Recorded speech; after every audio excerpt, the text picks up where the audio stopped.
ETF index mutual funds నేర్చుకుని stock మార్కెట్లో రాణించాలనుకుంటున్నారా? వెంటనే ఈ నెంబర్కి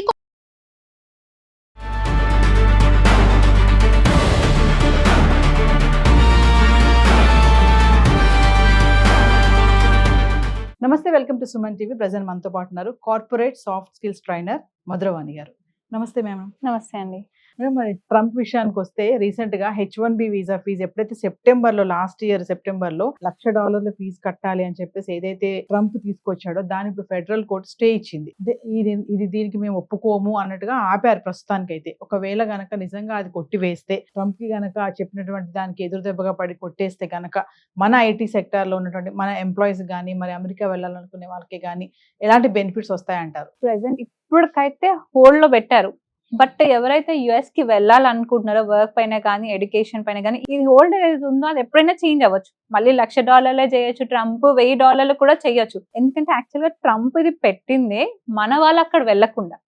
ఎందుకంటే ఇప్పుడు అక్కడ నుంచి వర్క్ వీసా వాళ్ళు వెళ్ళే వాళ్ళు $1,00,000 పెట్టాలంటే అక్కడ ఉన్న కంపెనీస్ కూడా హైర్ చేసుకో, అంత ఎక్స్పెన్సివ్ కాబట్టి. స్టూడెంట్స్ వెళ్ళాలన్నా కూడా అంత ఎక్స్పెన్సివ్ కాబట్టి వెళ్ళలేరు. చాలా మంది డ్రా అయ్యారు దాని గురించి. సో అందుకని ఇప్పుడు కోర్ట్ స్టే ఇచ్చింది కాబట్టి ఇప్పుడు అక్కడ ఉన్న కంపెనీస్ మన వాళ్ళని హైర్ చేసుకుంటారు. మన స్టూడెంట్స్ అయినా వెళ్ళడానికి చూస్తున్నారు. బట్ వాళ్ళు ఎప్పటికప్పటికి అప్డేట్ ఉండాలి. ఇవాళ నైట్ ఉన్నది రేపు ఉండకపోవచ్చు. సో ఎప్పటికప్పుడు అప్డేట్ ఉంటే మన ఒక విధంగా మన ఐటీ ఉద్యోగులకి ఇది కొంచెం రిలీఫ్ ఇచ్చిన విషయమే. ఎందుకంటే ఇప్పుడు చాలా మంది వెళ్ళాలని వెయిట్ చేస్తున్నారు కాబట్టి ఇప్పుడు మొత్తం కొంచెం లైన్ క్లియర్ అయింది కాబట్టి త్వరగా వెళ్తే బెస్ట్.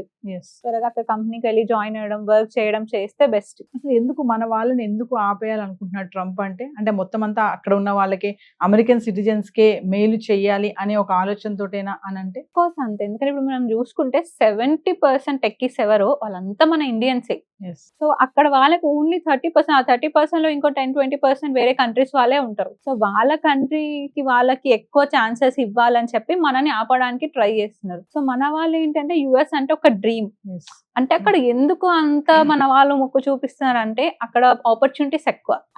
ఐటీకి కానీ లేకపోతే హెల్త్ కేర్ కానీ ఈ ఇండస్ట్రీకి కొంచెం చాలా బూమ్ ఉంటది. అండ్ శాలరీస్ కూడా మనకన్నా అక్కడ ఎక్కువ ఉంటాయి. ఇక్కడికి కంపేర్ చేస్తే అక్కడ ఎక్కువ ఉంటాయి. అండ్ లైఫ్ స్టైల్ వేరే ఉంటది. అంటే గొప్పగా చెప్పుకోవడానికి కూడా ఉంటది. ఇంకా శాలరీస్ ఎక్కువ ఉంటాయి కాబట్టి డబ్బులు ఎక్కువ సంపాదించవచ్చు. ఇలాంటి మైండ్ సెట్ తోని వెళ్ళాలని అనుకుంటున్నారు. కాకపోతే ఇప్పుడు ఏం జరుగుతుందంటే అక్కడ కంపెనీస్ మన ఇండియాలో కూడా ఇన్వెస్ట్ చేస్తున్నాయి. మన వాళ్ళు ఇక్కడ కూడా అంతే శాలరీ కూడా పొందుతున్నారు. అంటే ఇప్పుడు మన వాళ్ళు ఎవరైతే వెళ్ళాలి అనుకుంటున్నారు అమెరికాకి, చాలా మంది ఇప్పటికే సంఖ్య తగ్గిపోయింది, ఆగిపోతున్నారు. చాలా మంది ట్రంప్ ఉన్నంత వరకు కూడా ఎవరు వెళ్ళొద్దని చెప్పేసి చాలా మంది అనలిస్టులు కూడా చెప్పడం జరుగుతుంది. సో మరి ఇప్పుడు వచ్చినటువంటి ఈ తీర్పు ఇంకా అవ్వలేదు. ఒకవేళ ఇది కనుక అమలు అయిపోతే మన వాళ్ళకి డోర్స్ ఈజీగా ఓపెన్ అవుతాయని అనుకోవచ్చా?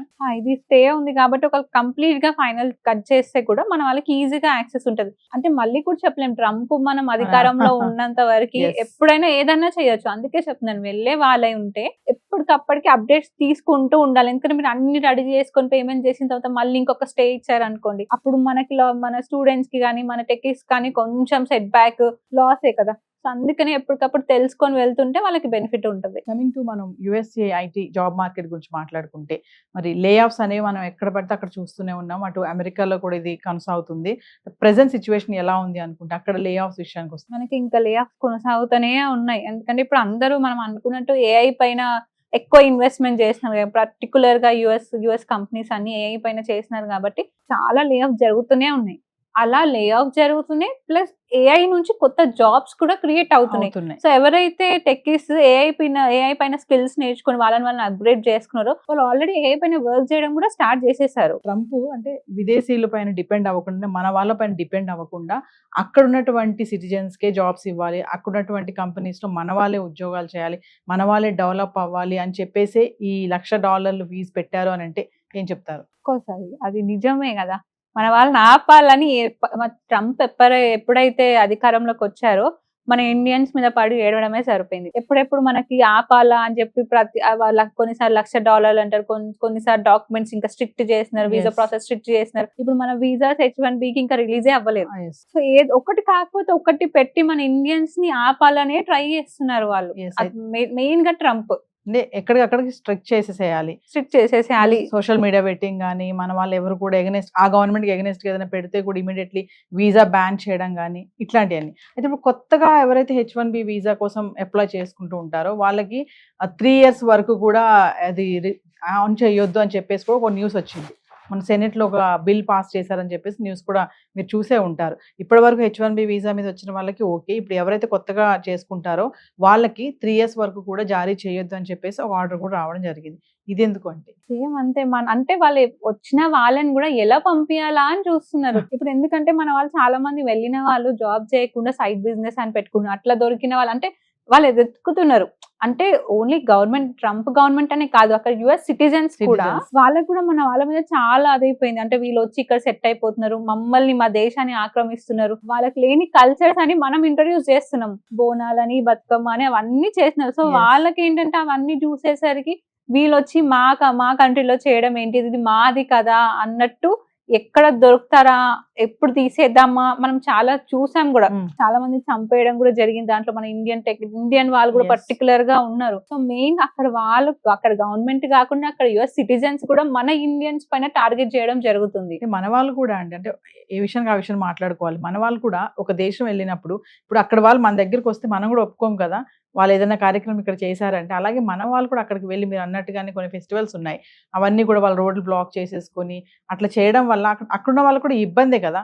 ఎందుకు మన వాళ్ళు టర్న్ అవుతుంటే మేము సెటిల్ అయిపోయాం ఇక్కడ, ఇంకా మా ఇష్టము అన్నట్టు అనుకోవచ్చా? అంటే ఇప్పుడు వాళ్ళు ఆల్రెడీ అక్కడ సెటిల్ అయిపోయారు కాబట్టి వాళ్ళకి కూడా కొంచెం హక్కు ఉంటుంది. ఎందుకంటే మనకు అక్కడ ఇండియన్ కమ్యూనిటీస్ ఉన్నాయి, ఇండియన్ సొసైటీస్ ఉన్నాయి. సో వాళ్ళు మన ఫెస్టివిటీస్, మన కల్చర్స్ అన్ని మిస్ చేసుకోలేరు కదా. ఆ ఒక్క పండగ కోసం మొత్తం ఫ్యామిలీ ఇక్కడ రాలేరు కదా. ఇప్పుడు మనం చూసుకుంటే మొత్తం ఫ్యామిలీ యుఎస్ లో సెట్ అయిన వాళ్ళు ఉన్నారు.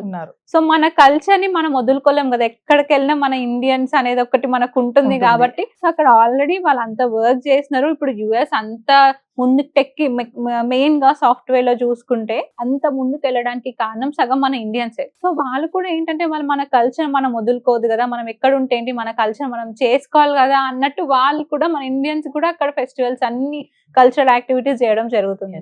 సో ఏదేమైనా ట్రంప్ మాత్రం కొత్త విధాలుగా ప్రయత్నం చేస్తున్నాడు మన వాళ్ళని ఆపేయడానికి, ఆ వీసాని ఈ వీసా అని చెప్పేసి మార్పు చేయడానికి. చూద్దాం ఈ ఫెడరల్ కోర్ట్ మరి ఇది గనక కొట్టేస్తే కొంచెం మన వాళ్ళకి రిలాక్స్ అవుతుందని అనుకోవచ్చు. తప్పకుండా ట్రంప్ ఎంత ఆపాలని చూసినా మన వాళ్ళు వెళ్ళే వాళ్ళు వెళ్తూనే ఉన్నారు, వర్క్ చేసే వాళ్ళు చేస్తూనే ఉన్నారు. ఎందుకంటే ఇప్పుడు మనం ఒక్కవేళ మీరు ఆలోచించండి, 70% ఇండియన్ టెక్కీస్ ఒక్కవేళ వచ్చేస్తే యుఎస్ పరిస్థితి ఏంటి? ఇప్పుడు అక్కడ ఉన్నారు సరే, వాళ్ళు ఎంతవరకు పని చేయగలుగుతారు? మన వాళ్ళంటే ఎక్స్ట్రా టైం, ఎక్స్ట్రా మనీ కోసం ఎక్స్ట్రా పని చేస్తారు, మరి యుఎస్ వాళ్ళు చేస్తారా? అదొక పెద్ద క్వశ్చన్ మార్కే వాళ్ళకి మళ్ళీ. అందుకనే వాళ్ళు ఆపినా మన వాళ్ళు వెళ్తూనే ఉన్నారు, చేస్తూనే ఉన్నారు. Thank you.